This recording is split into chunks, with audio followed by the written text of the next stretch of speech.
In the light of warnings from King Abdullah of Jordan, Benjamin Netanyahu's rhetoric is coming across as slightly insane.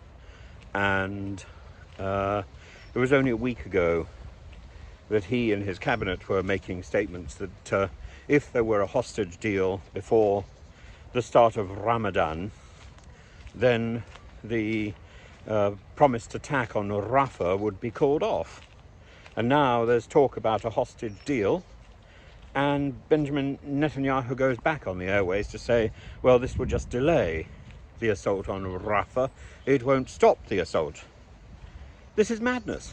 This is madness. Either he is not to be trusted, which I think is a perfectly reasonable conclusion to draw, or he is inflated with his own bellicose insanity, which is another perfectly reasonable conclusion to draw.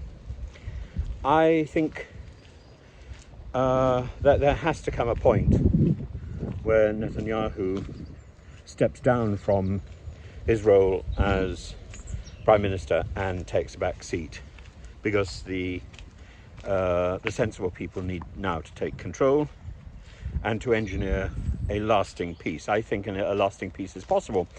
Does that mean the complete eradication of Hamas? Yes, on its present form, it does. Does that mean the people who are currently belonging to Hamas and leading this assault, even people who were involved in the terrorist atrocity on October the 7th, does it mean their eradication? Well, no, it actually means their transformation in the same way as we saw a transformation in the IRA. These people need to abandon the gun and the missile and get down to proper politics, and that means there has to be a two-state solution, even if for a period of time that two-state solution involves a one-state preparatory process. But the two-state solution is an inevitability, and there has to be a Palestinian state. There has to be. The Palestinian state is not an adjunct of Egypt or indeed of Jordan. It is an independent entity in its own right, and it's simply a matter of the rest of the world recognizing that, and the UN should have done so years ago.